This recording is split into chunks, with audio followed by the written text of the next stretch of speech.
আজকে আমরা ক্যালকুলেটর ছাড়া অতি সহজেই বর্গ নির্ণয় করা শিখব।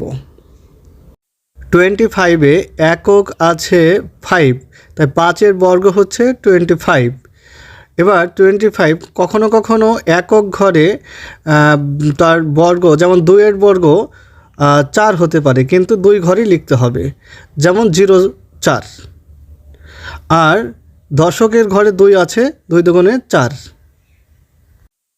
এটার যে 2 ঘর লিখতে হবে এরকম কোনো বাঁধা ধরা নিয়ম নেই।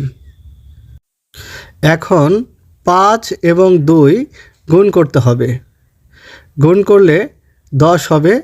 তারপর সব সময় এক্সট্রা 2 গুণ করতে হবে। তাহলে 10 আর 2 গুণ করলে হবে 20। এই 20 425 এর নিচে এক ঘর রেখে বসাবো। তারপর যোগ করলে যেটা হবে সেটাই উত্তর হবে।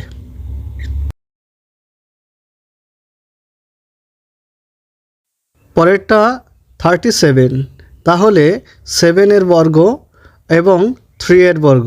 7-এর বর্গ 49, 3-এর বর্গ 9। এরপর কি করব, 3 × 7 এক্সট্রা 2 গুণ করতে হবে সব সময়। তাহলে এক্সট্রা 2 গুণ করলে হবে হচ্ছে 3 7 21, 21 দুগুণে 42, এক ঘর কাটা 42 লিখলাম। লেখার পরে যোগ করলে যে অ্যান্সার আসবে সেটাই উত্তর হবে। 52 এর ক্ষেত্রে 2-এর বর্গ 04, 5-এর বর্গ 25।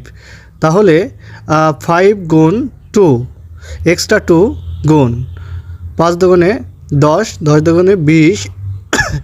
এবার এক ঘর কেটে 20 লিখে তারপর যোগ করে দিলে যেটা আসবে সেটাই উত্তর।